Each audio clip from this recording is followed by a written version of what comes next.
Ang ninuno. Gabay na impakto, madalas kainin katawan ng tao or katawan ng nilalang. Sino kaya masusunod? Yung gabay o yung ginagabayan? Yan ang aalamin natin para sa kwento ngayong araw.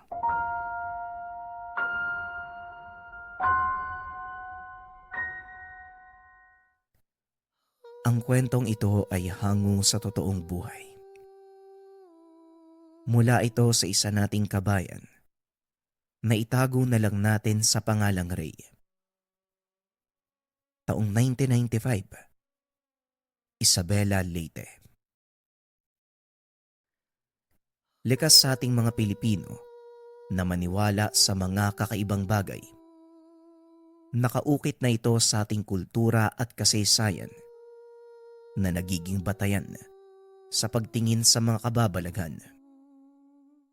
Mula sa paniniwala sa engkanto, aswang, pamahiin at marami pang iba. Pero marami din naman na hindi naniniwala. Ako si Ray. Sumulat ako para ibahagi ang karanasan at maiparating kung ano ba talaga ang kababalagan, misteryo at hiwaga. Nung mga panong iyon ay 14 anyos pa lang ako. Sa tagong lugar noon ng Isabel, tahimik kaming namumuhay ni Nanay Diyosa. Mula kami sa Iloilo. Lumipat lang sa Isabel mula nang mamatay si Ama. Nawalan ito ng buhay dahil sa isang sakuna. Malalaman nyo sa kwento kung papaano. Ang ikinabubuhay namin ni Ina ay pagbubukid. Karaniwan lang naman ito sa lugar. Mga gulay, mais, at marami pang iba.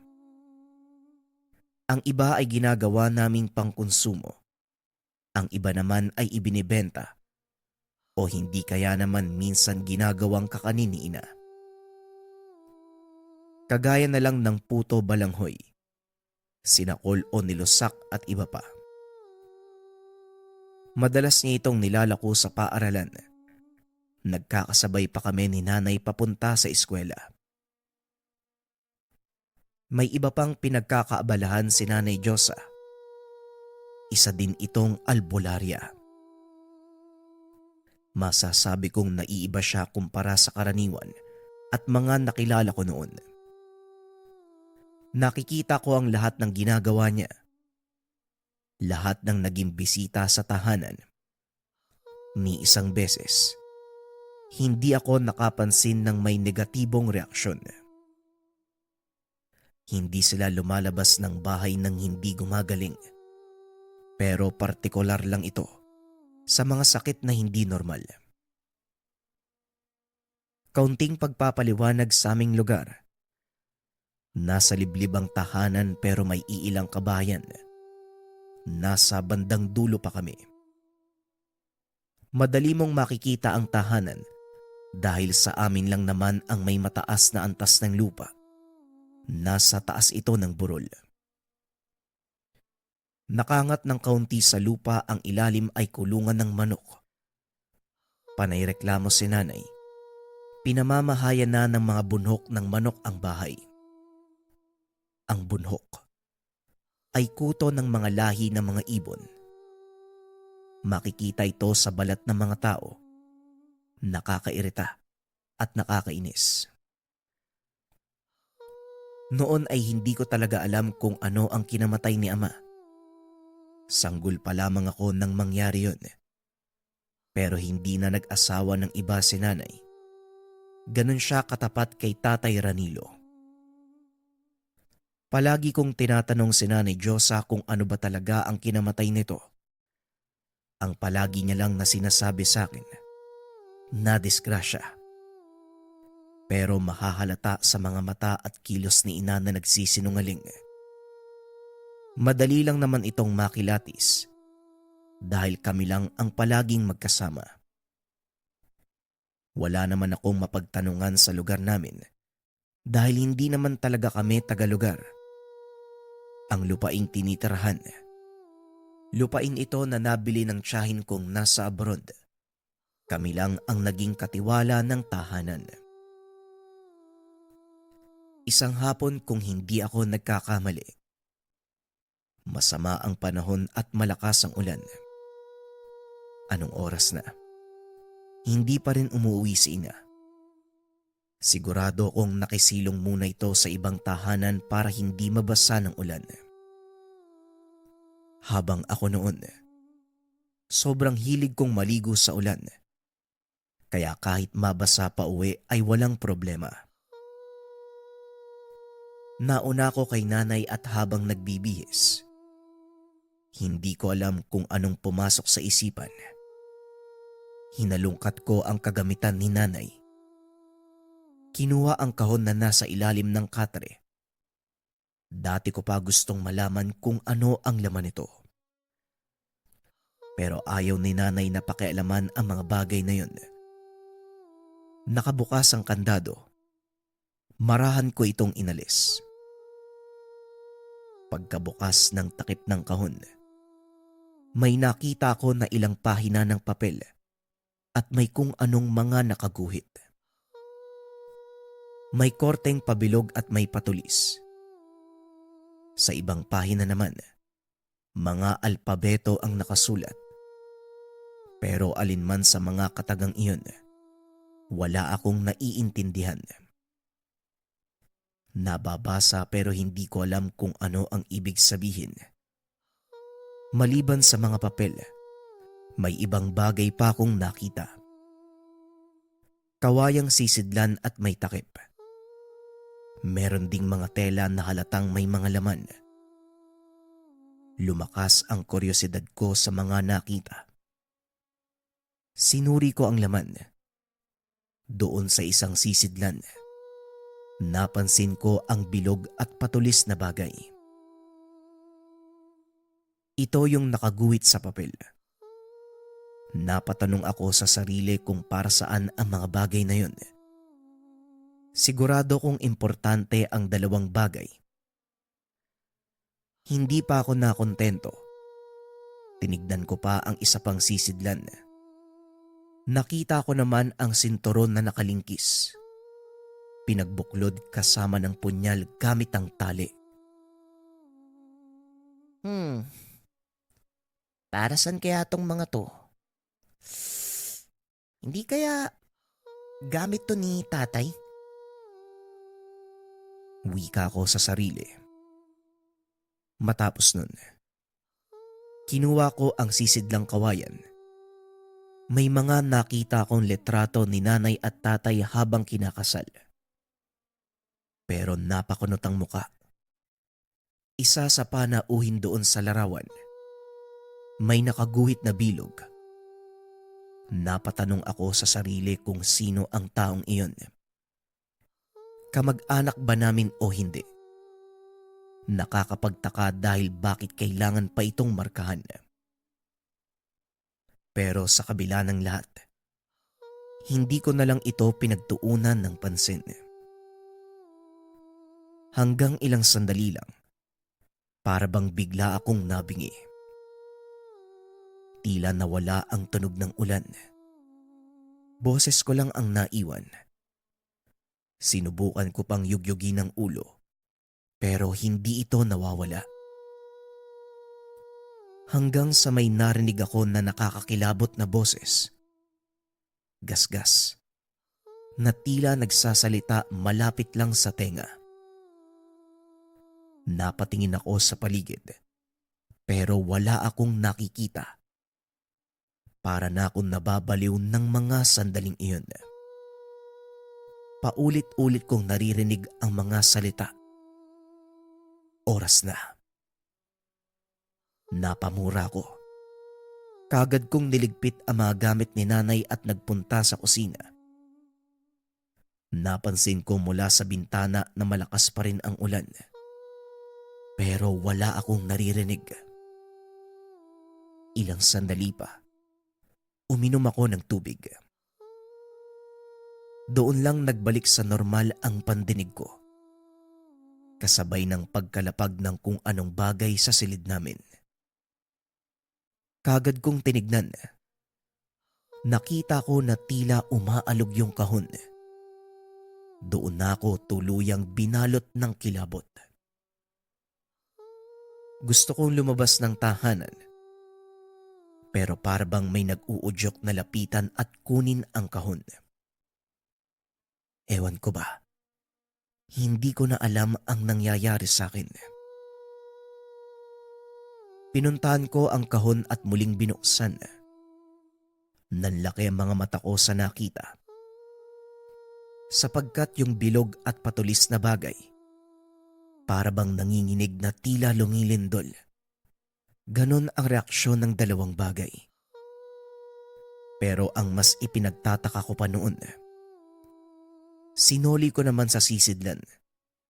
Pero bakit nakalabas na ito nang muli kong tignan? Marahan kong hinawakan ang mga bagay. Magkasabay naman itong tumigil.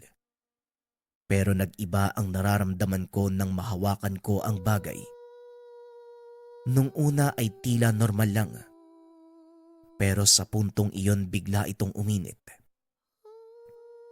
Sa hindi inaasahang pagkakataon ay nakarating na si ina. Hindi ko na malayan. Nasa likod ko ito at nagsalita. Anong ginagawa mo? Bakit mo pinakialaman yan? Wika ni Nanay Josa. Nandyan po pala kayo, Nay. Kasi Kwani. Teka, ano po ba kasi ito, Nay? Bakit po ayaw mong ipakita sa akin? Pasensya na po Gusto ko lang po talagang malaman kung ano yung nasa kahon eh. Kaya yun, binuksan ko po. Kaso, iba po yung nararamdaman ko eh. Tugon ko kay ina. Pero hindi na ito samagot. Kinuha lang ang kahon. Kinandado at muling binalik sa lagayan. Matapos nun, lumabas siya ng kwarto at pumunta sa kusina.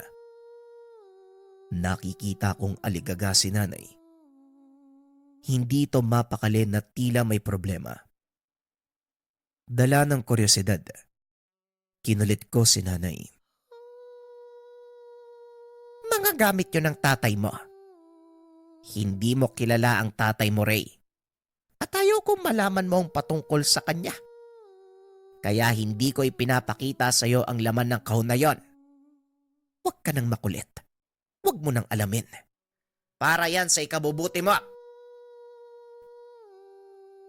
Wika ni Nanay Josa. Ano daw? Bakit po ayaw niyong malaman? Tatay ko po siya. May karapatan po ko, Nay. Ang sabi niyo po sa akin mabait siya. Pero bukod doon, Nay, wala na po kayong ibang sinabi. Ano ba, Nay? Sino at ano talaga si tatay?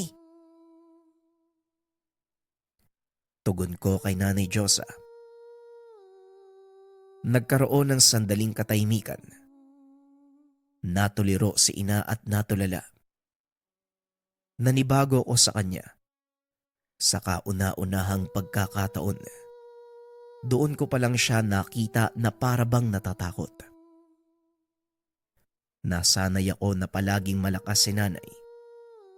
Kampante sa mga ginagawa at sinasabi. Pero ng mga oras na yun, meron talagang kakaiba sa kanya. Hanggang sa nagsalita si Nanay Josa, nalaman ko ang lahat na labis kong kinamangha. Ako at ang tatay mo. Parehas kaming albularyo. Pero si Ranilo namatay siya eh. Hindi tao, kung hindi nilalang. Matapos kitang maisilang anak, ilang araw magmula nun, napatay ang tatay mo. Wika ni Nanay Josa. Dagdag pa ng ina. Hindi niya kilala kung sino ang aswang. Pero may pinaghihinalaan ito. Ngunit hindi niya na nabigyan ng pagkakataon na makaganti.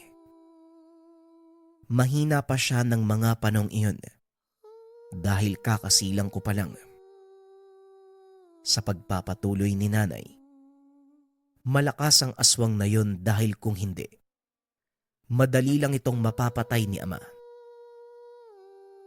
Sapagkat ang tanga nito, isa sa mga pinakamalakas na mutya.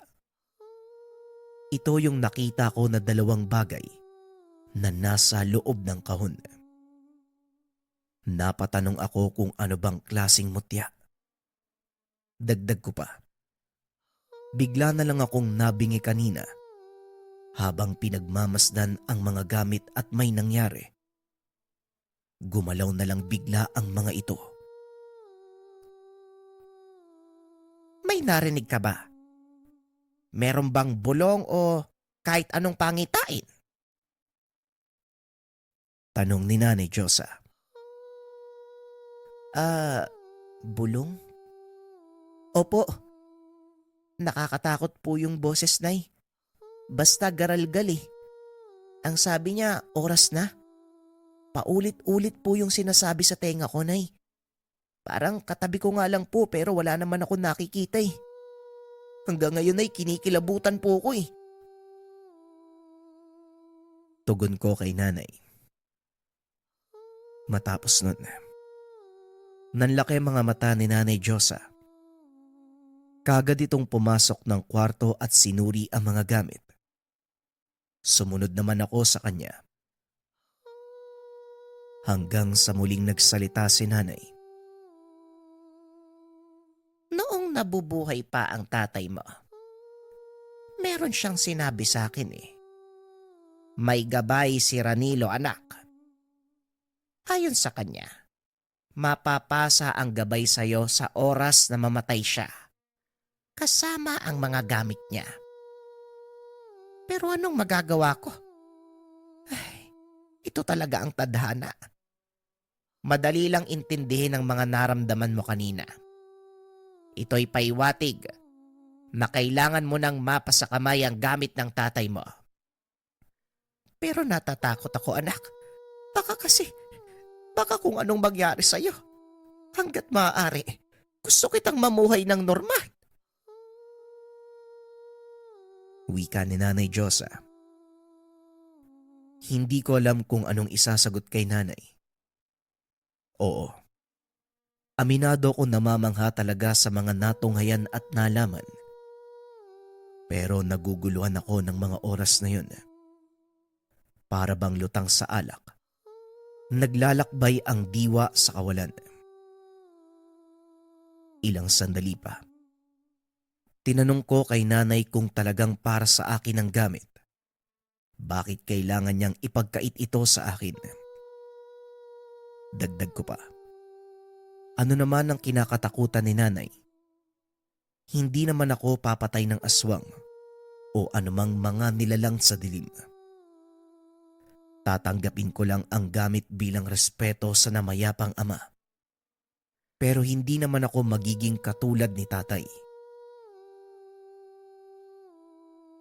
Marami kang hindi pa nalalaman, anak. Pero sasabihin ko na sa'yo. Ang dahilan kung bakit pinili ko ditong tumira. Dahil hinala ko. Nandito ang pumatay kay Ranilo. Nasa kabilang baryo lang nakatira. Matagal ko nang sinusubaybayan. Wika ni Nanay Josa. Paglilinaw pa nito, siya ang pumili ng lugar kung saan bibili ng lupa ang kapatid. Doon sa lugar, para mas masubaybayan niya ang bawat kilos ng aswang.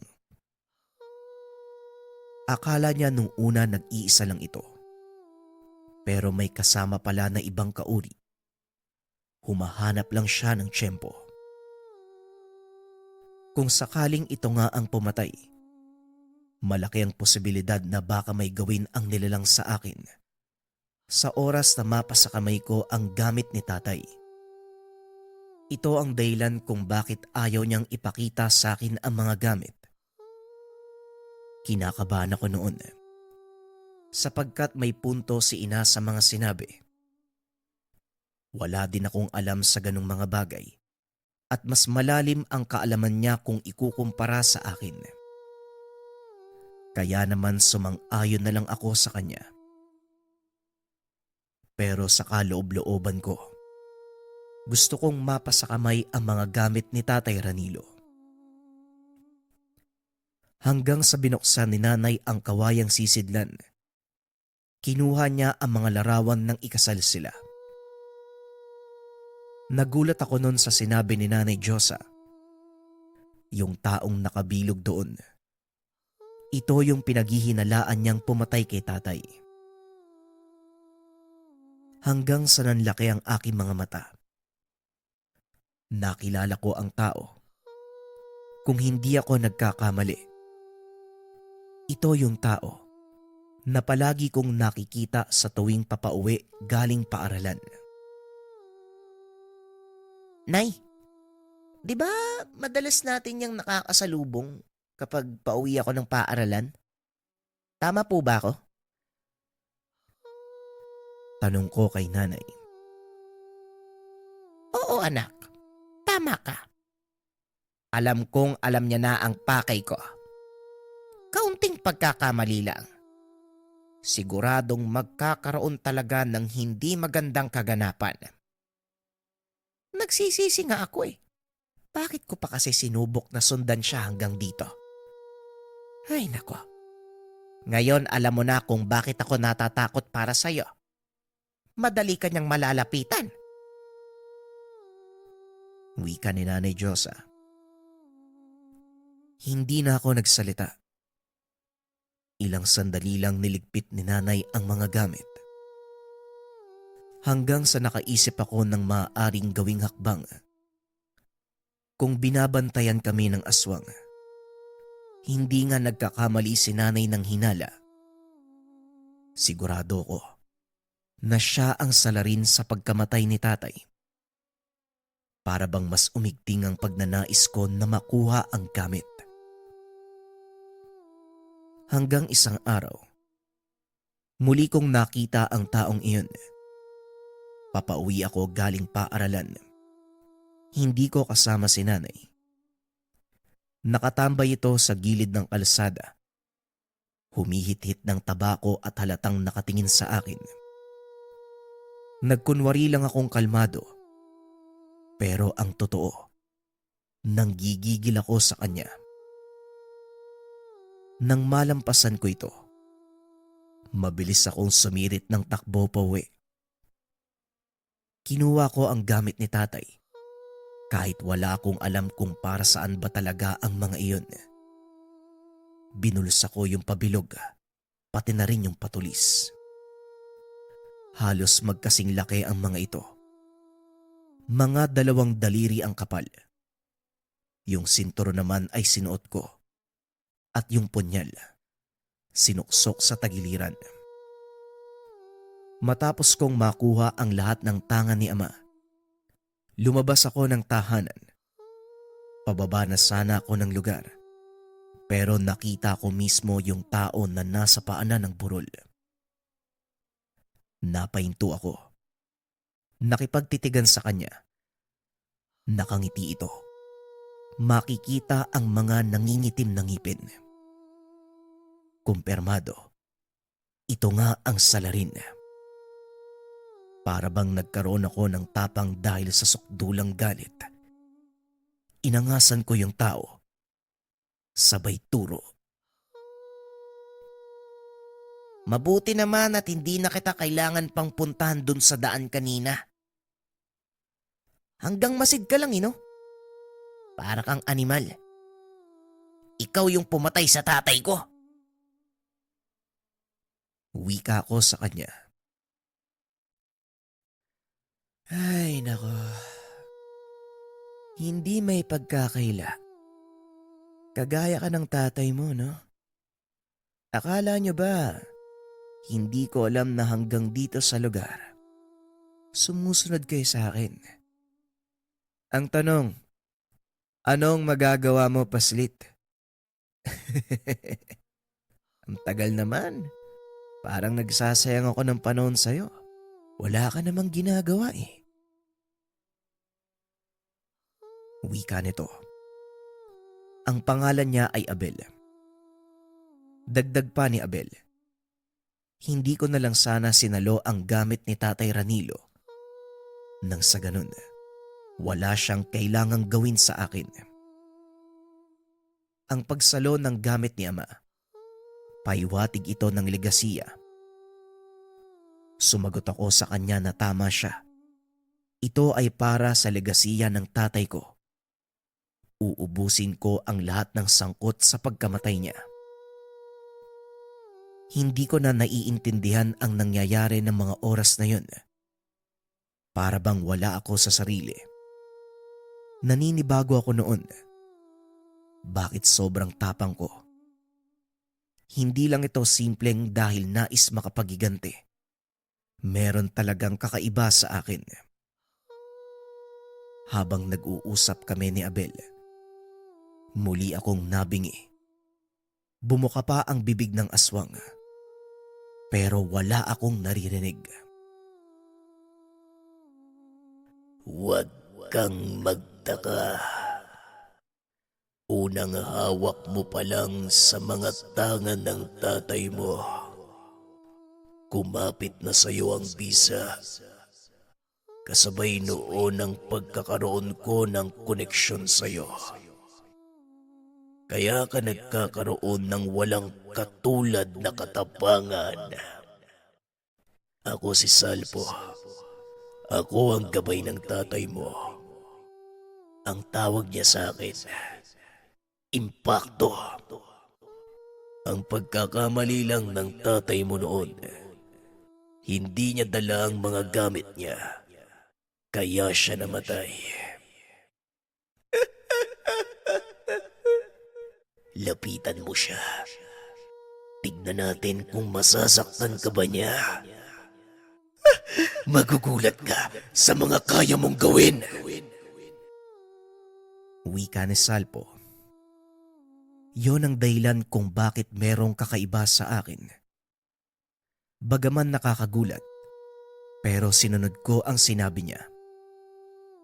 Kung gabay siya ng aking ama, siguradong mapagkakatiwalaan kung sino man ang bumubulong sa akin. Umabante ako ng lakad papalapit kay Abel. Pero habang nangyayari ito, nakaumang na ang kamay ko sa kawayang gawa sa punyal. Patuloy pa rin sa pagbubuka ng bibig si Abel. Wala talaga akong naririnig sa kanya. Bagkus ang naririnig ko lang noon, ang hagik-gik ni Salpo. Ilang distansya na lang ang layo ko kay Abel. Binigla ko siya.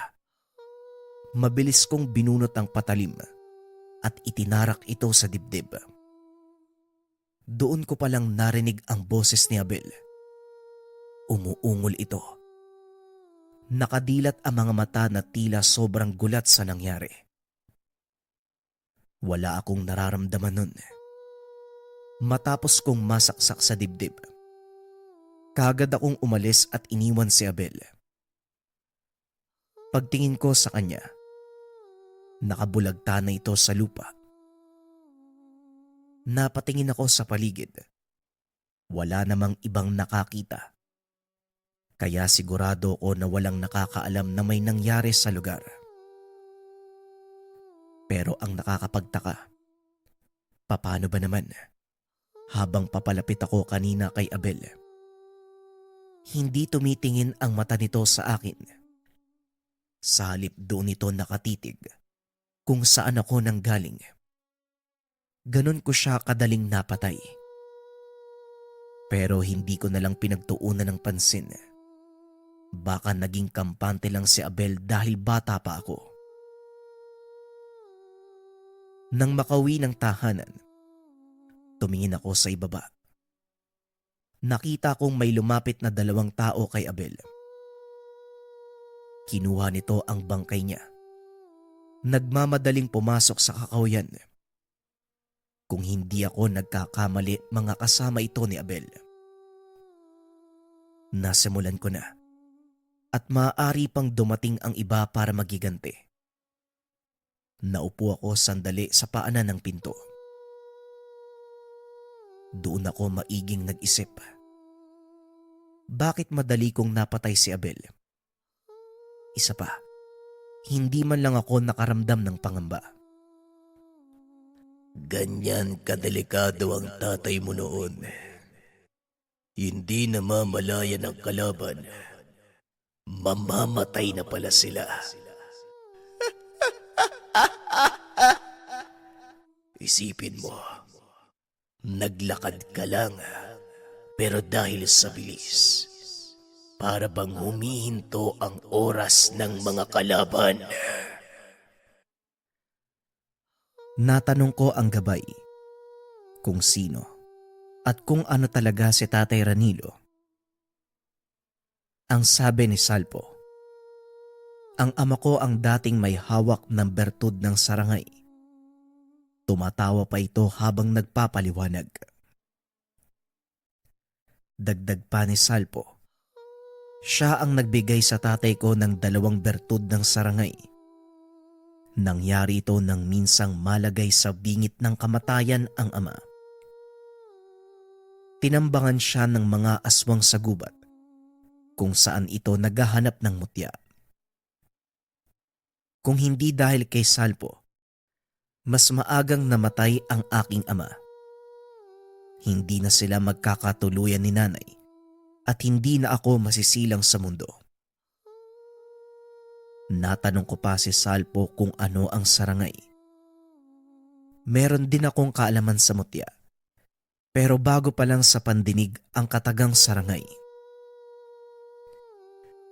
Ang sarangay, kaibigan ko, isang uri ng engkantong bantay.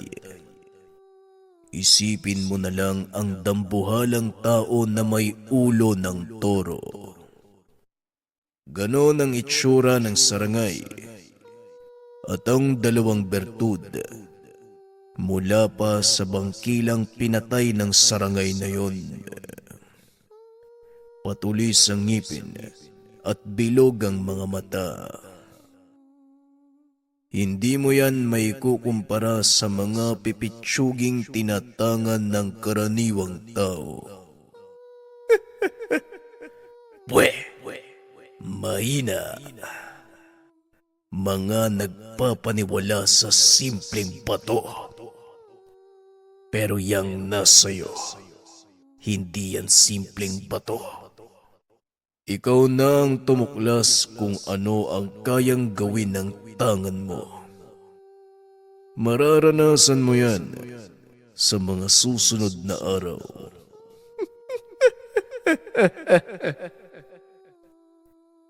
Wika ni Salpo. Gusto ko sanang sabihin na magpakita siya sa akin. Pero ang sabi ng gabay, hindi pwede dahil baka mabasag ang bisa ng gamit. Siguradong magugulat at matatakot ako kapag nagpakita siya. Walang matapang na tao na kayang makita ito sa personal.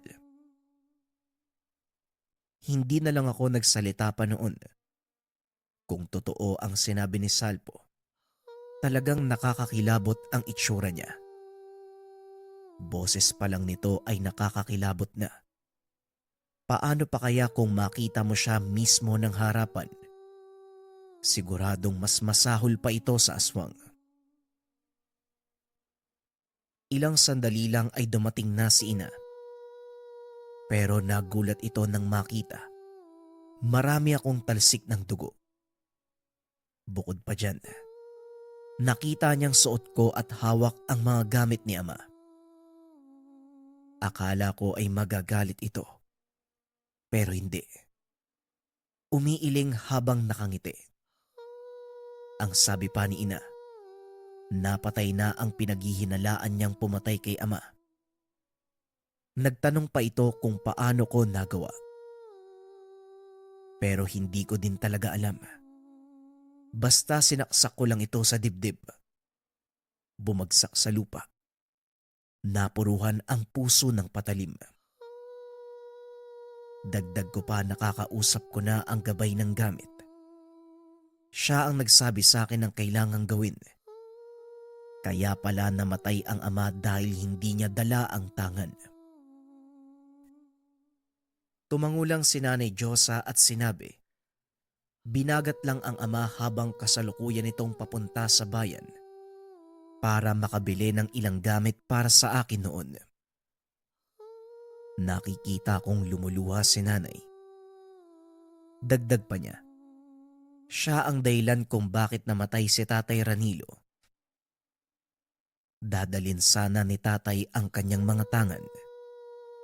Inabisuan ito ni nanay na wag na lang dahil bibili lang ito sa bayan. Ang hindi niya alam, naghahanap lang pala ng pagkakataon ang mga aswang na palaging nakamasid sa kanila. Nang magkaroon ng tiyempo, doon sinalakay si Tatay Ranilo. Walang karaniwang tao na kayang makipaglaban sa malakas na aswang, lalo na kung walang dalang tangan at walang malakas na karunungan. Naging malinaw na sa akin ang lahat. Masaya kung alam ko na ang mga nangyayari. Yun naman talaga ang gusto kong malaman dati pa. Kung ano ba talaga ang misteryo ng pagkamatay ni tatay. Bukod pa dyan, may matutuklasan pa pala ako na siyang nagpabago ng lahat. Hindi lang pala simpleng albularyo si ama dahil bantugan ang tatay ko.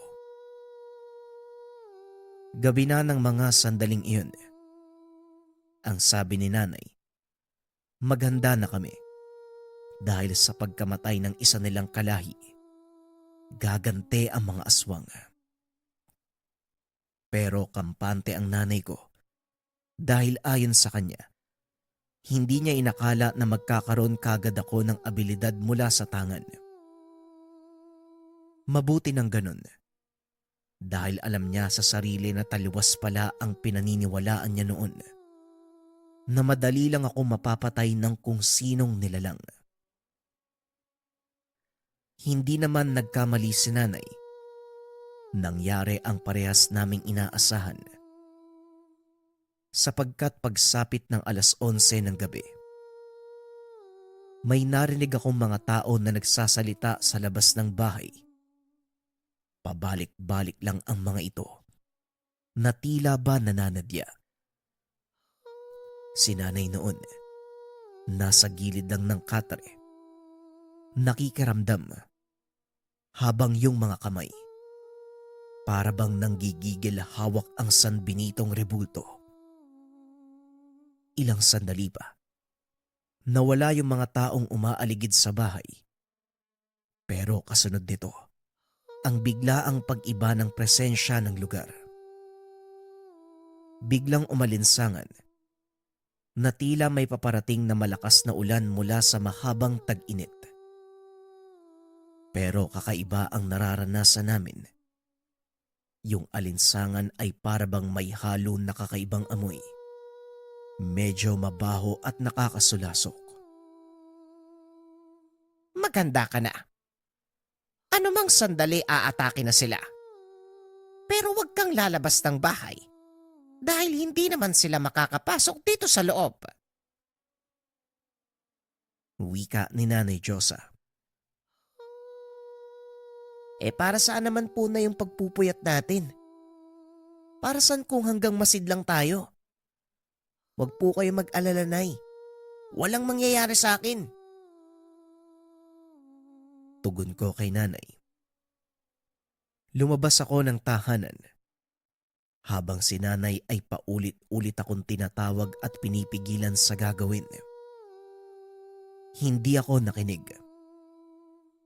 Wala naman akong nakitang kung ano sa labas. Medyo naaaninag ko ang lugar kahit walang ilaw. May maliit na buwan na nagsisilbing liwanag ng mga oras na yun. Kahit papano, nakapagbibigay ito ng karampot na tanglaw. Mas lumalala ang baho. Yung simpleng amoy kanina, mas masaklap pa pala sa labas. Pati na rin ang alinsangan. Sa puntong iyon, hawak ko ang punyal. Naglakad-lakad paikot ng tahanan. Tinitignan ko pa ang mga posibleng lugar na maaaring matagpuan ng aswang. Aminado kong hindi pa nakakakita ng karumal-dumal na anyo ng aswang. Yun pa lang ang unang beses. Kung sakaling bumungad sa akin ang mga ito sa totoong anyo. Dahil wala akong makita malapit sa bahay, dumiretso ko sa liblib. Binaybay ko noon ang gilid ng burol. Ang kagandahan sa lugar namin ay wala talagang ibang nakatirik na bahay sa burol, kung hindi ang tinitirhan namin. Yung iba kasi, nasa baba na ito at medyo may kalayuan. Kaya kung anumang mangyari sa lugar, hindi mabubulabog ang ibang tao. Kaso nga lang ang problema, kung nagkataon na wala kaming panlaban, siguradong mahihirapan din kaming humingi ng saklolo. Ilang minuto pa ang nakalipas. Narinig ko ang bulong ni Salpo. Sinasabing nagugutom siya. Nagtataka ako sa sinabi ng gabay. Kumakain pala si Salpo. Naisip ko naman kung papaano ito kumakain dahil hindi naman siya nagpapakita. Yun lang ang narinig ko sa kanya. Kaya naman hindi na masyadong pinagtuunan ng pansin. Hanggang sa ilang sandali pa. Nang marating ko ang dulo, doon ay may nagpakita sa akin. Dalawa ito, pero katawan lang ang naaaninag. Hindi malinaw ang mga muka. Umabante ako ng lakad. Hindi natatakot. Habang yung dalawang nilalang, kumakabig ito na tila nais pa akong paikutan. Walang pagdadalawang isip kung sinong gaba ng isa. Pero ng mga sandaling iyon, mabilis na kailag ang nilalang. Para bang palaka na bigla na lang lumulundag at nakakalipat ng posisyon. Hindi ko na malayan na umaatake na din yung isa. Nadakma ako nito. Kinagat sa balikat. Mabilis ko namang binaliktad ang patalim. Inundayan ang pagsaksak sa tagiliran. Ilang sandali lang kumawala ito at bumagsak sa lupa. Doon ko palang nasilayan ng malinaw ang itsura. Tao lang, pero maladyablo ang muka. Makapalang kilay at nakaumbok ang pisngi. Nakanganga ito. Kitang-kita ko ang pagbulwak ng masaganang dugo sa bibig. Nagtataka ko dahil wala man lang akong tinamong sugat sa balikat. Dama ko ang lakas ng pagsunggab, pero wala namang nangyaring kakaiba sa akin. Habang tinitignan ko ang aswang, dito ko muling narinig ang boses ni Salpo. Tuwang-tuwa ito sa mga nagaganap. Habang yung isang aswang naman, hindi na nagtangka ng masama. Nang maramdaman nito na patay na ang kasama, nagtangka na itong tumakas. Matapos nun, papauwi na sana ako ng tahanan. Mga ilang metro na lang. Kaso nga lang narinig ko uli ang boses ni Salpo.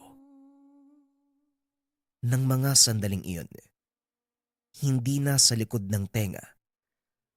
Nagmumula na ito ilang distansya mula sa akin. Hinanap ko naman ang pinagmula ng tinig. Nanlaki ang mga mata. May nakita kong nilalang. Hindi kawangis ng aswang. Naroon ito at nakapatong sa taong napatay. Kitang-kita kong nilalantakan nito ang labi. Rinig ko ang paglagutok ng mga buto nang sapilitan itong buksan ng dibdib. Napamura ako ng mga oras na yun. Napatanong sa sarili kung ano ba talaga ang nakikita. Matapos niyang mabuksan ng dibdib, inginudngod ng nilalang ang muka. Kung hindi ako nagkakamali, kinakain nito ang laman loob ng aswang. Binigyan ako ng tapang ng tangan ko, pero ng mga sandaling iyon, tila bigla itong nawala. Nakakakilabot talaga ang itsura ng nilalang. Lalo na nang lapitan ko ito para masuri ang itsura. Parang pinaghalong oranggutan, paniki, at may sungay pa ito. Hinanda ko ang sarili. Hawak ko ang punyal. Marahang inangat para bumuelo ng pagsaksak.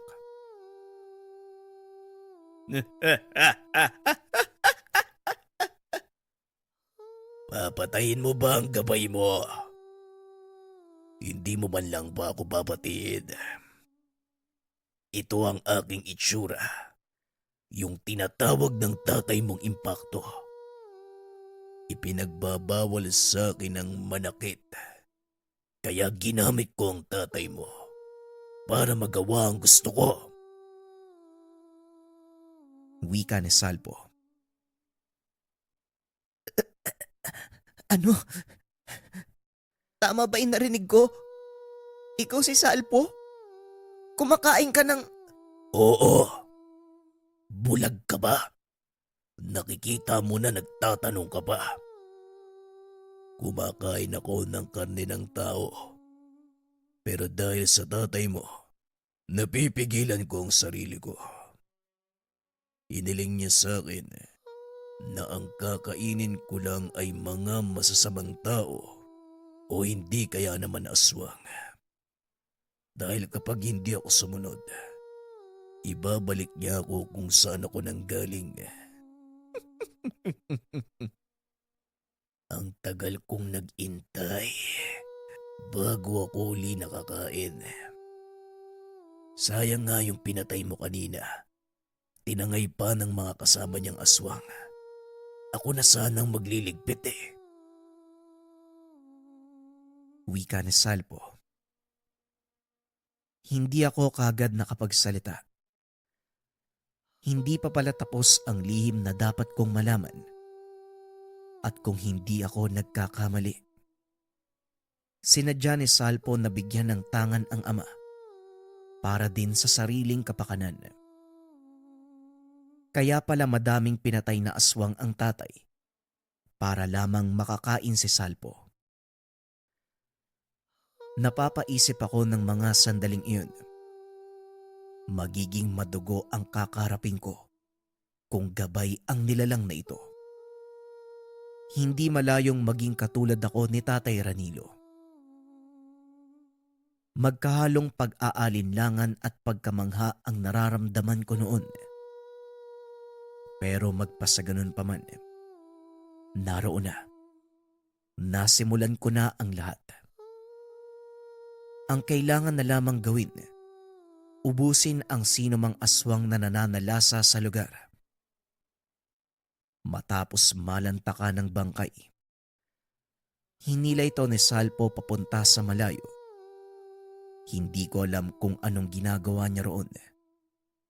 Basta ilang sandali lang, narinig ko na ang bulong niya. Umuwi ako ng tahanan.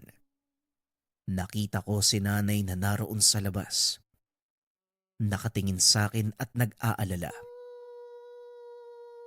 Kagad niyang tinanong kung nakaharap ko ba ang mga aswang. Ang sabi ko naman ay napatay ang isa. Pero tinangay din ito na makasama, kagaya ng nangyari kay Abel. Hindi ko sinabi kay nanay ang patungkol sa gabay. Siguradong walang ideya si Nanay Diyosa dito. Halata naman dahil ni minsan, wala itong nabanggit patungkol sa ugali ng gabay ni ama. Ilang araw ang nakalipas. Kada aalis ako ng tahanan at pupunta kung saan, tangan ko ang 2 mutya. Dala ko rin noon ang punyal maging ang sinturon. Para na akong si tatay. Nakikita ko ang ama sa sarili. Sa kabutiang palad, wala namang nanghamak pa. Sinubukan ko ng puntahan ng tahanan nila Abel. Liblib na nayon at may ilang residente ding nakatira. Ang iba dito ay tao lang. Pero ang iba naman, alam ko sa aking sarili na aswang. Bukod sa nararamdaman ko sila, nakikita ko din kung paano kumilos ang mga ito. Hindi naman ako naging mapusok. Hanggang sa pagmamasid lang ang ginawa. Pero hindi ako nagpapakumpiyansa. Baka matulad ako kay tatay. Kaya dala ko palagi ang tangan. Habang si Salpo naman, napapadalas na ang pagbulong sa akin. Madalas pa itong magpakita sa liwanag. Talagang mapapatakbo kung sino mang tao kapag itsura ni Salpo ang bubungad. Yung katawan nito ay tila puno ng sugat. Nanlilimahid ang katawan niya na parabang mga dugo. Kulay pula ang kulay ng balat ni Salpo. Pula din ang mga mata. Pero yung mga ngipin, matutulis na kulay itim ang lahat. Literal na isang impakto si Salpo. Pero sa likod ng nakakatakot na itsura, pilyo ang animal. Walang nagagawang mabuti sa akin si Salpo. Palagi lang akong ginugulat. Kapag nagpapakita sa akin, nakakawindang talaga. Minsan nakadungaw pa ang mukha nito habang natutulog ako. Sino ba namang hindi mababaliw?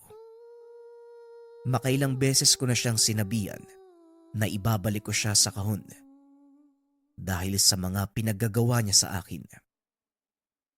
Pero ang sagot niya naman, kapag binalik siya sa kahon ay mamamatay ako. Sugal buhay ang pagtalikod na gagawin ko sa kanya dahil mawawalan ako ng proteksyon. Tama naman si Salpo. Kailangan ko ang proteksyon niya at ng gamit. Hanggang sa nasanay na lang ako sa kanya. Minsan gumaganti ako kay Salpo. Nilalagyan ko ng pangontra ang katawan. Umiiyak pa ito ng una. Pero mantakin nyo, habang tumatagal ay kumukunat ang gabay.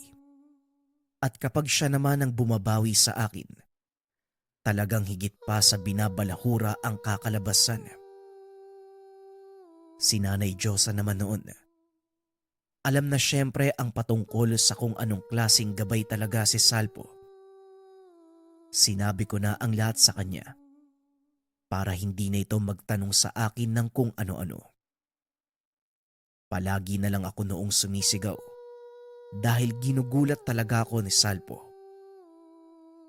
Ang sabi pa nito, kung gusto ko bang magpakita din siya kay nanay, pero tinanggihan ko ito. Ikamamatay ng aking ina sa oras na makita ang napakapangit niyang muka. Patuloy ako sa pagmamasid noon, pero hindi ko iniwan ang pag-aaral. Napakarami kong natuklasan sa abilidad na kayang ibigay sa akin ng dalawang gamit. Hindi ko muna isinisiwalat. Bukod pa dyan, maraming pagsubok na dumating sa aking buhay. Ang pagkakaroon ng kaalaman at tangan, kasabay nito ang pag-unlad. Akala ko puro lang kilabot at karasang hindi pangkaraniwan. Nagkaroon kami ni nanay minsan ng pasyente na sobrang yaman. Simple lang naman ang problema. Ginagambala ng engkanto. Pero ang buong akala nito, ikamamatay niya ang kaganapan. Nagpapakita na mismo sa kanya ang elemento. Ang sabi naman ng parokyanong ito, sa oras na matulungan namin siya, bibigyan niya kami ng malaking pabuya. Ang sagot naman ni Nanay Diyosa, hindi nito kailangang isipin ang pagbibigay. Hindi namin ito kailangan, basta makatulong lang kami. hanggang sa pumunta na kami ni nanay sa tahanan nito. Isa itong matandang lalaki na si Siriano.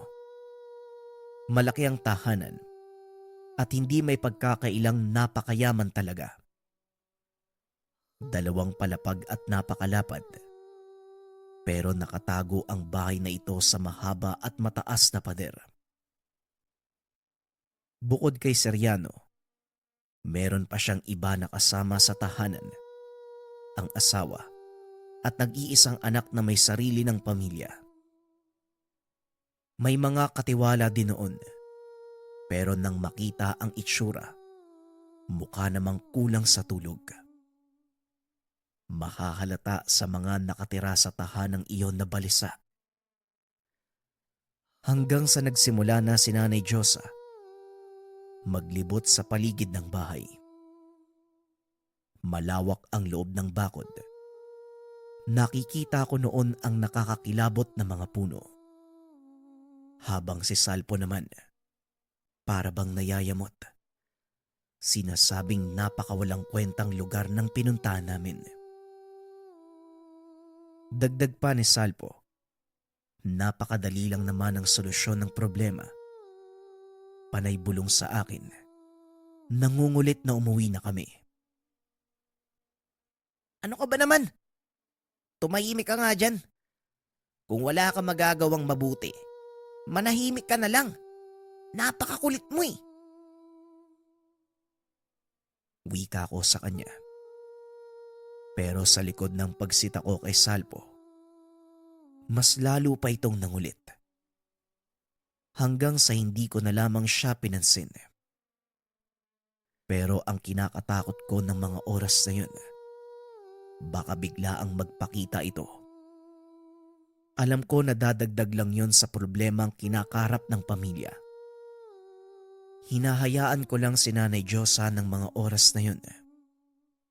Nag-uusal na ito. Dama ko ang presensya sa bawat salita. Pangtaboy ang mga inuusal ni Nanay Diyosa habang hawak ang rebulto ng San Benito. Hanggang sa makarating siya sa likod ng bahay. Dito na napatingin sa akin si Nanay. Isa lang ang ibig sabihin. Kailangan niyang naroon ako. Marahil tingin niya, hindi madadala sa santong dasalan ang elemento. Habang papalapit ako kay Nanay Diyosa, tinatanong ko si Salpo, ano bang nilalang ang naninirahan doon? Ang sagot nito, buryong ang boses at hangos lang ang naririnig ko sa kanya. Nung nilapitan ko si ina at may tinuro ito sa akin, nasa kanto yon ng bakuran, kung saan may napakalaking puno ng kainito na kinakapitan ng balete. Ayon kay Nanay Diyosa, agta ang gumagambala sa lugar. Nagtanong naman ako sa maaari kong gawin. Mabuti sana kung tao lang o aswang, dahil madali ko silang masusugpo. Pero kapag elemento, ibang usapan na ito. Hindi ko din alam anak eh. Agta pala ang nanggagambala. Hindi tinatabla ng orasyon ng ganyang elemento. Hindi naman sila gala. Sa halip kung saan sila naroon, yun talaga ang teritoryo nila. Sa tingin ko, hindi agta ang gumagambala kung hindi ang mga tao mismong nakatira dito. Tignan mo, may bakas ng mga pinutol na puno. Teka, saan ka ba tumitingin? Doon oh, ang layo mo naman. Nakikita mo ba yung nakikita ko? Wika ni Nanay Diyosa. Nawala ang atensyon ko sa kanya. Dahil biglang nagsalita si Salpo. Umalis na kami sa lugar. Natatakot siya sa agta. Napakunot ang noo ko. Ang yabang nitong magsalita. Na kesyo simple lang ang problema. Pero takot lang ito sa agta. Kaso nga lang, Gusto ko ding malaman ang dahilan kung bakit nga ba nanggagambala ang agta sa lugar. At ano din ang dahilan kung bakit takot ang isang impakto na malademonyo sa isang agta. Anay, may naisip lang po ako. Kasi nananahimik naman yung mga agta eh. Pinutol po yung mga puno. Malamang yun yung tirahan nila eh. Tama po ba ako, Nay? Tanong ko kay Nanay Josa. Subukan mo kayang kausapin, anak. Baka kapag ako manakit eh. Sinubukan ko pa namang itaboy. Tugon ni Nanay Josa. Tumango lang ako noon. Kakausapin lang pala. Walang problema. Pinuntahan ko ang kanto ng bakuran. Habang si Salpo naman, parang gusto nang lumaya sa aking katawan. Nga pala, si Salpo ay nananahan sa aking katawan. Pero hindi ko pinapagamit. Hindi ko siya pinapayagan na magdikta kung ano ang gagawin ko. Ang ibang may tangan para maging malinaw sa ating lahat. Imbis na alaga nila ang mga gabay, sila pa ang lumalabas na alaga. May mga gabay pa naman na pilyo. Ang mga lihitimong mutya, siguradong may gabay talaga. Ito ang magdidikta sa'yo kung ano ang gagawin at kasama mo palagi. Kaso nga lang, nilimitahan ko si Salpo kapag nagmamatigas. Tatablahin ko ito. Pwede ko namang itago ang tangan o hindi kaya naman itapon sa ilalim ng ilog. Pero sa kabutiang palad, sumusunod naman si Salpo. Noong nasa tapat na ako ng puno, napilitang lumabas si Salpo. Habang si Nanay naman, napatingin sa paligid dahil baka may ibang makakita dito. Mabuti na lang, hindi sumunod ang pamilya dahil kung nagkataon, lalong lalala ang problema. Ano ba kasi ang ginagawa natin dito? Hayaan na lang natin sila. Dahil sila naman ang may kasalanan. Wika ni Salpo. Ano ka ba? Ang laki-laki mong impakto. Nababag ka. Para saan pa yung ganyang itsura mo kung natatakot ka kaagad? Tumahimik ka na nga lang. Ako nang bahala. Tugon ko sa kanya. Umatras si Salpo. Gumilid ito sa pader at umupo na tila bata. Nakakatakot man ang itsura, pero hindi ko maiwasang matawa sa mukha nito. Nagbigay respeto na ako sa tapat ng puno. Magandang hapon, kaibigan. Pasensya na Kwan kasi, may hindi lang pagkakaintindihan. Makikiusap sana ako na wag mo na sanang gambalain ng pamilya. Pangako, sasabihan ko sila na wag nang sirain yung tirahan mo. Sana naman, pagbigyan mo ko, kaibigan. Pasensya ka na Wika ko sa elemento. Aminado sa puntong yon na kinakabahan. Dahil kahit kailan hindi pa ako nakakakita ng agta. Paulit-ulit na tinatawag na kaibigan. Nakikiusap pa sa kanya. Habang si Salpo naman, tila tatakbo na ito. Panay pa ang tawag sa akin na hindi garalgal ang boses. Tila nagsusumamo. Umalis na kami sa lugar at baka may kung anong gawin ang nilalang. Ilang sandali pa, lumapit si Nanay Josa at may ibinulong sa akin. Nariyan! Nariyan sa harap mo! Wika ni Nanay Josa. Ano po? Sa harapan ko? Lumabas na siya? Hindi anak. Kanina pa siya sa harapan mo. Muling wika ni nanay. Nagmukha kong ewan ng mga sandaling iyon. Naroon na pala sa harapan ko ang agta. Kaya pala takot na takot si Salpo. Pero ang tanong sa aking isipan, bakit hindi ko siya nakikita? Hanggang sa umalis na si nanay sa lugar. Habang ako noon ay hindi mapakali. Nagpatuloy lang sa pagsasalita pero hindi ko na ito tinatawag. Bagkus nakikiusap na lamang. Pero para bang may umiihip sa aking muka. Nagtayuan ang lahat ng balahibo sa katawan. Kung hindi ako nagkakamali, hininga ito ng agta. Ilang sandali pa. Ganun na lang ang panlalaki ng mga mata dahil unti-unting may nabubuong imahe sa harapan. Napakalaking muka. Sobrang itim. Nakadungaw ito sa akin. Nakikita ko ang malaki at nanglilisik na kulay pulang mga mata. Napabitaw ako ng mabigat na salita.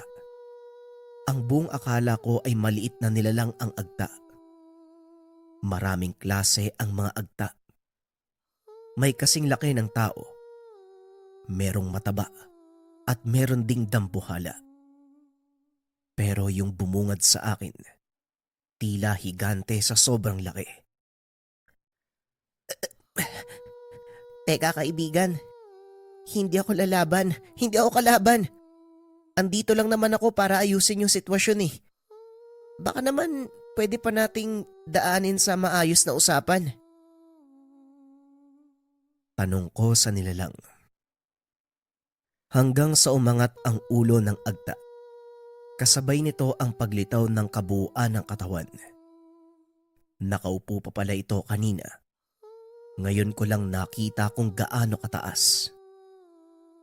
Bagaman naroon ang nilalang sa aking harapan. Sandali lang akong tumingin sa mga mata niya. Ilang segundo lang ay narinig ko itong nagsalita. Pero hindi ko makitang bumubuka ang bibig. Para bang sa isip ko lang siya kinakausap. Ang sabi ng agta, ititigil niya ang panggagambala sa mga nakatira sa lugar. Sa isang kondisyon. Huwag din siyang gagambalain ng mga ito. Tumangulang ako noon. Pagkatapos tumingin ako kay nanay at gumiti. Pagbalik ko ng tingin sa nilalang ay wala na ito sa lugar. Habang si Salpo naman, naglaho na rin. Hanggang sa narinig ko itong bumulong na parabang galing sa mahabang takbuhan si Salpo. Naririnig ko pa ang paghangos niya habang nagsasalita.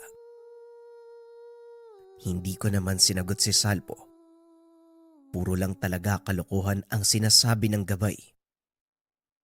Bagaman malaki ang naitutulong, tila wala din dahil mas madalas pa rin niyang pinapasakit ang ulo ko. Inabisuhan ko si Nanay Diyosa na ayos na ang lahat. Pumayag na ang agta at sinabing hindi naman gagambala. Noong kinausap namin ang pamilya na maayos na ang sitwasyon, hindi pa ito kaagad naniwala sa amin. Baka gambalain muli sila nito. Ang sagot ko sa kanila, matapos ng 1 linggo, puntahan kami sa bahay kung maulit pa ang kaganapan. Matapos nun, umuwi na kami kaagad ng tahanan. Ang sabi ko pa kay nanay, ba't pa nagpatulong sa amin ang pamilya? Wala naman palang tiwala ang mga ito. Hayaan mo na anak. Ang isipin mo nakatulong tayo. Ang mahalaga, ligtas na sila. Tugon ni Nanay Diyosa. Ilang araw ang nakalipas. Bumisita sa amin si Sariano. Akala ko problema ang daladala. Pero iba. Ang sabi ni Sariano, wala nang panggagambala sa kanila ang agta. Nagpasalamat ang mga ito kay ina at may inabot na pera. Nakita ko pa kung gaano kakapal ang sobreng ibinigay niya kay nanay. Pero umiling si inay. Kinumpas ang kamay at sinabing hindi niya kailangan ng kahit anong pabuya. Ano ka ba? Kami ng pamilya ko, naniniwala talaga sa mga albularyo. Halos lahat kayo tumatanggi kapag binibigyan eh. Pero kusang loob naman to, kaya pwede mong tanggapin, hindi ba? Wika ni Soriano. Hindi nabibili o nababayaran ng salapi ang tulong na ginagawa namin. Hindi naman kasi kami talagang gumawa nun. Kung hindi ang ama. Kung hindi dahil sa kanya, walang katulad namin. Pero kung kusang loob yan tatanggapin ko. Basta hindi yan bayad sa pagtulong namin. Tugon ni Nanay Josa. Napailing na lang ako sa ginawa ni nanay. Naisip ko na tama lang natanggapin niya ang pera dahil malaking tulong ito para sa amin. Pagkatanggap ni Nanay Josa, may pahabol pa si Soriano. Mabait at mapagkakatiwalaan kami. Inalok nito si nanay ng trabaho. Boss sa malaking kumpanya ng real estate si Soriano. Ang sabi pa nito, gagawin niyang broker ang nanay. Malaking kitaan kapag lupain o ari-arian na ang usapan. Kaagad tumango si nanay. Kung hindi niyo na itatanong, nakapagkolehiyo naman si Nanay Josa. Bagaman hindi nakapagtapos, pero malaki ang saklaw. Hindi lang sa karunungan, kung hindi na rin pati sa katalinuhan. Hanggang sa umalis na si Soriano sa tahanan, habang si nanay naman, hindi pa rin binubuksan ng sobre. Tila ba nagdadalawang isip ito. Kaya ako na lang ang nagbukas. Tama ang aking hinala. Malaking pera ang laman ng sobre. Kaso nga lang inaamin ko rin, hindi talaga tumatanggap ng anumang pera ang mga albularyo. Kaso nga lang karamihan sa kanila, ito na ang kinabubuhay. Marami akong kwentong narinig na kesyo hindi sila tumatanggap. Pero syempre hindi ako naniniwala dahil sayang naman ang mga perang ibinibigay ng kusa ng mga tao. Baka naman sabihin pang sapat na ang ngiti at pasasalamat ng pasyente. Kalokohan. Hindi sa nilalahat ko, pero kadalasan ganun talaga. Marami ding nagpapanggap na albularyo. Pinagkakaperahan ang ibang tao. Ito na ang pinupukol kong punto sa kwento. Kasabay ang pagkakaroon ko ng tangan, umuusad din ang aming pamumuhay. Napaayos namin ang bahay at nagtayo ng maliit na tindahan. Sunod-sunod din ang naging kliyente ni Nanay Josa. Malaking proyekto at lupain sa negosyohan. Habang ako naman ay syempre natutuwa. Pero ganun pa rin. Kung ano ko noon, yun pa rin habang umuusad ang pamilya. Kasabay ng paglago, ganon din ang pagdami ng pagsubok. Hindi lang pagsubok sa pamumuhay, kundi pati na rin sa subok sa partikular na kababalaghan. Hindi maiiwasan ang may mainggit. Mantakin nyo napakabilis umasenso ng buhay namin.